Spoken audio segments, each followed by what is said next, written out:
Good morning, everyone. My name is Taylor Dellinger, and I'm the Senior Data Analyst for the Western Piedmont Council of Governments. Welcome to this morning's video presentation on the COVID-19 impacts on the local economy in our region.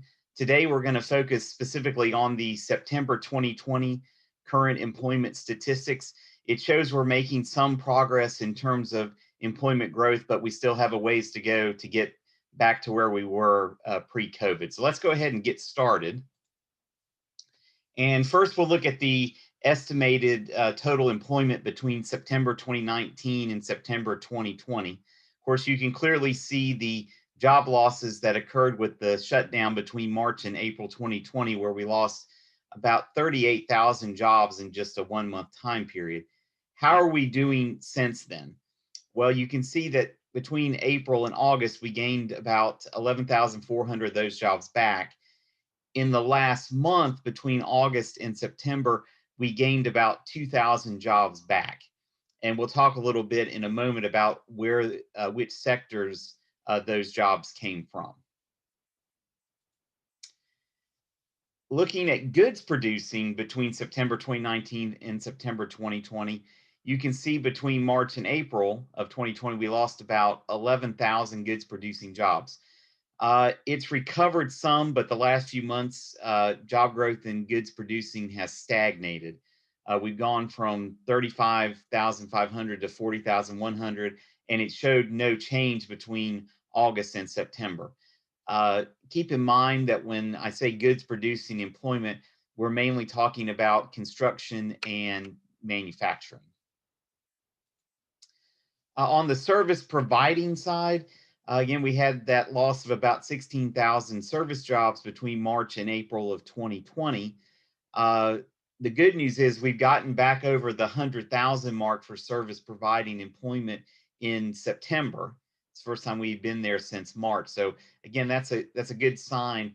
We're still about 8,100 jobs short or where we were a year ago, and we've still got about 8,000 to go to get to back where we were in March of 2020. But at least for this month, service providing employment's heading in the right direction. All right, now let's look at industries with the biggest percentage job losses between September 2019 and September 2020 in our region. You can see from the chart that furniture is still leading the way with a loss of 31.3%. So basically that means that a third of all furniture jobs in the region have been lost. So some of these jobs came back between April and May, but since then there really hasn't been much change in furniture employment, and that's kind of dragging our numbers down some. We'll talk about that more in a few minutes. The other one on this chart that might be surprising to some is textile mills, particularly with all the production of PPE that's going on. But it's still showing a 27.6% loss. So that's a loss of more than 1 in 4 textile jobs in our region over the past year. Leisure and hospitality, it continues to suffer from the COVID-19 pandemic. We're showing a loss of a little more than 20%, or 1 in 5 jobs between September 2019 and September 2020. And then healthcare is next with a loss of 13.3%. So again, that might be surprising to some. You might think that the pandemic may cause job growth in that sector, but it's actually caused the loss of about 1 in 8 healthcare social service jobs in our region. Which sectors gained the most in the last month? And this starts to answer the question of where did the 2,000 job increase come from between August and September? And you'll see from this chart, we've got a 5.8% increase in local government and a 4.8% increase in state government. What's going on with those two? A lot of that has to do with teachers coming back to school. Some of them are counted as local government employees. Some are counted as state government employees. That's where the bulk of that increase is coming from. The other sector that did well was other professional and business services, a 5.5% increase. So what is that category? It's kind of got a strange name, but basically it's lumping a lot of service categories together. So it's everything from finance, real estate, to engineering, architecture, logistical services. So this is good news that that sector is seeing a bounce back because they tend to be higher paying service jobs. And then finally, I want to mention leisure and hospitality with a 2.7% gain. So that's a pretty good increase. There's been at least a little hiring back with some of the restaurants and tourism related businesses in our area. So it's at least starting to head on the right track, although there's still a long way to go in that sector, as you saw on the previous slide. How are we doing versus other metros? Again, we don't want to consider ourselves in a bubble. It's always good to know what other metros in the state are doing in terms of employment. So again, this is looking over the past year in terms of job losses.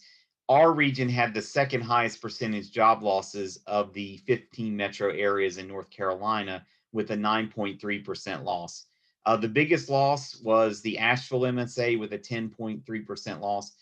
They've been hit really hard with the pandemic in terms of tourism, hospitality, restaurant employment, and that's why they have the biggest percentage job loss. How about the last month?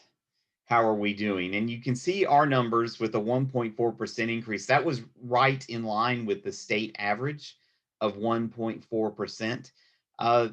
Biggest increase over the last month was actually the Greenville MSA with a 2.6% gain. And I think what's going on there, that's probably East Carolina University coming back with some of the students in September. And I think that helped to push that number up a little bit. Again, our number, it's not a bad number at 1.4, and it's kind of in the middle of the pack in terms of MSAs growth over the last month. Goods producing, let's take a look at that. Our region shows a 13.6% loss in goods producing employment between September 2019 and September 2020. Just as been in previous months, that was the second biggest percentage loss. Durham Chapel Hill continues to have the largest percentage loss at 17.2%. You know, a lot of that has to do with construction and a lack of construction in the Durham Chapel Hill area. That's kind of dragging their numbers down a little bit.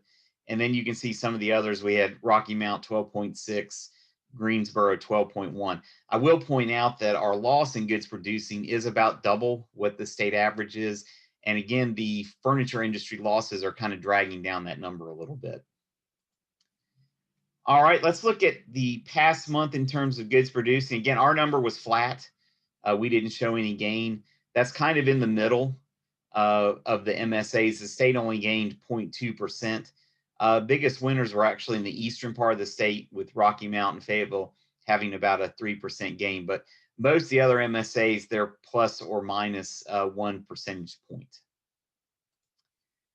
All right, service sector. Let's look at that. We have a 7.4% loss in service providing employment between September 2019 and September 2020. That is more than the state average of 5.6%. Our percentage loss is, again, about the middle of the pack with all the other metro areas. You'll see that Asheville and Wilmington have the highest percentage losses in terms of service providing employment. Again, that's related to tourism, hospitality, and restaurant jobs in those two metro areas. Of course, both those areas have been particularly hit hard by a lack of tourism dollars during the pandemic. How are we doing in the past month? We have a 2% gain. That was a pretty good percentage gain. We were one of the higher MSAs in the state in terms of percentage gain, and we beat the state average increase of 1.6%. Again, you see that some of the metros in the state continue to struggle with the service producing side. If you look at Charlotte, only a 0.3% gain. Jacksonville was flat. Asheville with only a 0.6% gain. So compared to those metro areas, 2% was actually a pretty good increase. Now let's look specifically at leisure and hospitality. You can see our loss was 20.4% between September 2019 and September 2020. Again, looking at the other metros, we now actually have the second lowest percentage loss in that category. Only Burlington has a smaller percentage loss. So that's good news for us.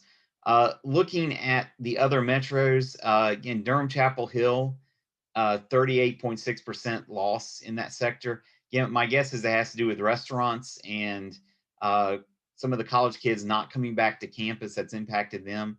Asheville, 31.6% loss, again, directly tied into the tourism industry. And even the Rocky Mount MSA continues to hit hard with high percentage losses in leisure and hospitality. And over the last month, 2.7% gain. That was actually the second highest gain. You'll notice the state average was actually a 0.6% loss. And Asheville and Burlington actually show sizable percentage losses. So it shows that they're being hit hard.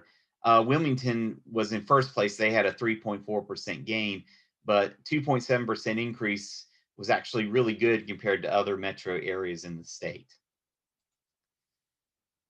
Thank you for listening to this month's video presentation on the current employment statistics. If you have any questions about today's presentation, you can either email me at taylor.dellinger@wpcog.org, or you can call the office at 828-485-4233.